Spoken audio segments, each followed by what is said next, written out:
Bob is the host of Big Bob's Memory Lane, a 3-hour show every Wednesday on Shout Radio from 3 till 6. He takes listeners on a nostalgic journey with old-time rock and roll hits from the 60s and 70s, one-hit wonders and covers, evoking cherished memories of a simpler time.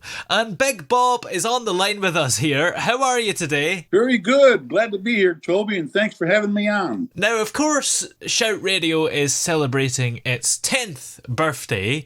So looking back in the time that you've been on the station, how does it feel to have been a part of Shout Radio's journey? Very, very special. You know, Memory Lane started in 2007.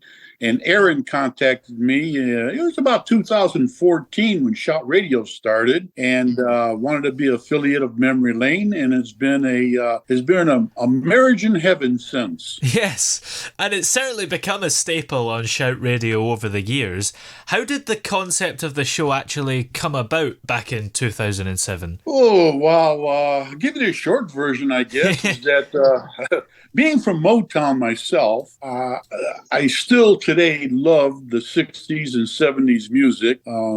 This is where I grew up. Yeah, let's see. Still listening to the tunes that'll never die to this day. Well, what had happened was that I started playing tracks on the radio, and I was playing it for a couple friends. And over the years, they just got bigger and bigger and bigger. Now the show is to a point where I really don't invite any affiliates. They seek me.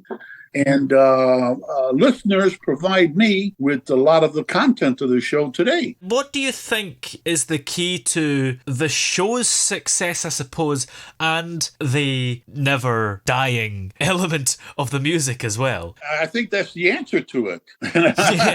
The success of the show is that I play the music that'll never die, and thus the success for Memory Lane. The music, I think it'll never die because there were many of the songs had a story that you could understand in comparison to some of the stuff that's out there today. Yeah. You know, there's a storyline.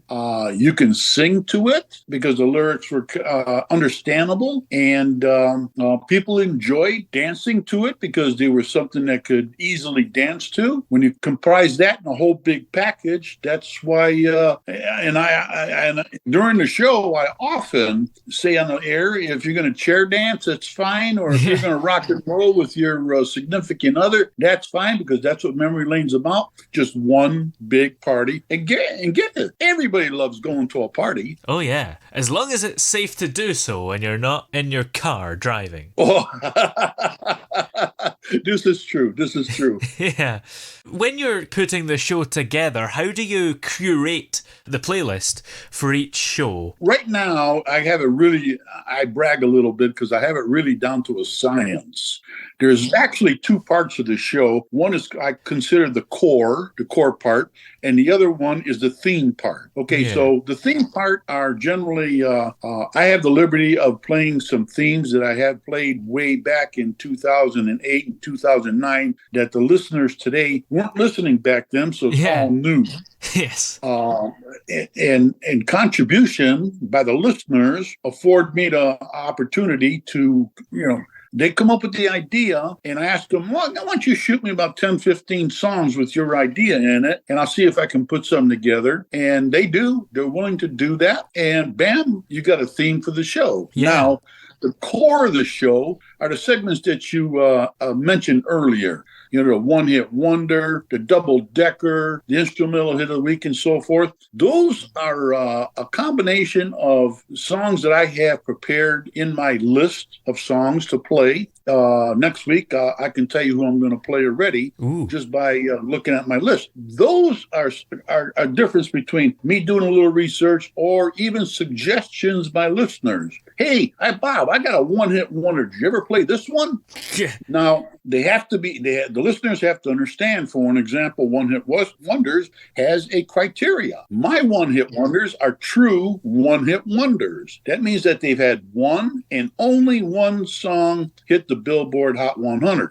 Other people's definition of one hit wonder is they had one song that was like in the top 10, and they had 5 other or 6 other or 8 other songs, but they were in the 80s, 90s, and in that area. Yeah. So I'm a little bit more, my criteria is a little more stringent, because that's what I consider a true one-hit wonder. Yes. But they also supplied me double-decker songs, instrumental hits of the week. Comparison Covers is a big fan of everybody. They love that department. Yeah. And Sunday morning, right after the show, live shows on Saturday. You mentioned it's on Shout Radio on Wednesday. The live show is on Saturday. Sunday morning, I start early in the morning to start to prepare the show for the following Saturday. Wow. And you mentioned, of course, that you have the liberty of recycling stuff from 15 years ago. And I suppose that's one of the great things about radio, isn't it? That you can just recycle stuff and most people won't notice. Yeah, because the people who were listening back in 2007 to 2010 or in that area, there's a very, very good chance, 1, they're not listening to the show any longer, or 2, they're as old as me and they forgot I did it back then. Yes. So it's really a privilege. So the only thing I have to do is I have to look through my list and see a theme that I've done probably in 2012 or 2015. Bring that information up, updated to the today's script, you might say, and bam, we're ready to go. And of course, you mentioned that this music will never die, and hopefully that will be true. But the trouble is, with new generations coming in, do you think that it could die out at some point in the future, or will there always be an appeal for this kind of show? Wow, that's a very good question, Toby. I have to be biased on this one. I think with the artists that have passed away in the rock and roll genre, and their music is still going, so why should it quit when the only thing that it hurts my show is that I used to be able to say happy birthday to an artist who was celebrating a birthday on the day of the show. Well, that has dwindled over the years. And I'm afraid to say that there's going to be a point in time when there's probably going to be, if they were singing a song back in the 70s, and if they were 20 years old, so you put it to 90, there'll be 50, 20. The numbers come forward to say this person's probably no longer with us. They're in rock and roll heaven. Yeah. But with that said, I don't have any reason to believe otherwise that the music would not continue. Someone will still be playing that music. Yeah. I suppose you can still do the thing of such and such would have been 84 today, but I don't know how ridiculous it can get, because you could say such and such would have been 120 today. Like, no, they wouldn't. Yeah. They would have died if they hadn't died. Yeah. And then what happens is that, exactly. You get carried away with it after a while. Yeah. So, in fact, when I do those only in a month in advance. So like 4 weeks in advance, because there are so many people that enter rock and roll heaven on a daily basis. It's unbelievable. So I have to really watch that I'm not wishing a dead person happy birthday. Yes. The show's been going for about 16 years. So do you think you could last another 16 years? I always say when the countdown starts and I'm looking at the clock, and I'm down to like 30 seconds, and my palms start to get a little sweaty, and I'm getting a little anxious, and my foot starts to tap the floor a little bit because I'm getting, like I said, anxious to get on the air.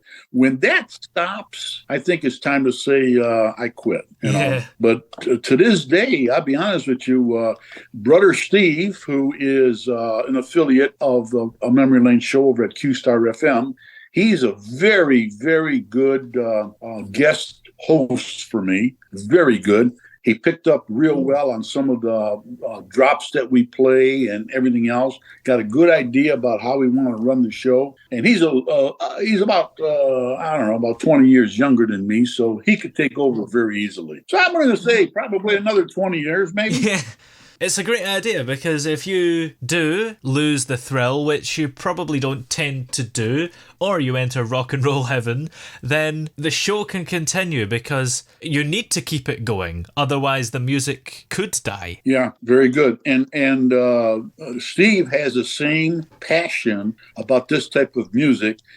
Where mine leans more towards the 60s, his leads a little bit more towards the 70s, which is okay with me, because I told him a long time ago when we first started working on this deal, me doing 52 shows a year, it gets to painstakingly trying on your health and your mental wellness and everything else. So I needed someone who could step in, like if I want to go to Chicago, visit the granddaughter, or if I wanted just to have a weekend or two off, I needed someone to step in, but carry the memory lane cross at the same time. Yeah. And working with Steve, he fit the bill completely. And one time I had him scheduled, and my schedule changed. So I sat in the computer room. He didn't even know I was listening. I never entered the chat room, and I just listened to the whole show, unbeknownst to him. And he amazed me that he did such a wonderful job. So, the music will never die as long as there's someone on the other end playing it. Yeah. Well, many thanks for talking to us today. It's been great having you here. Hey, thank you for having me, Toby, and spending your precious time with me.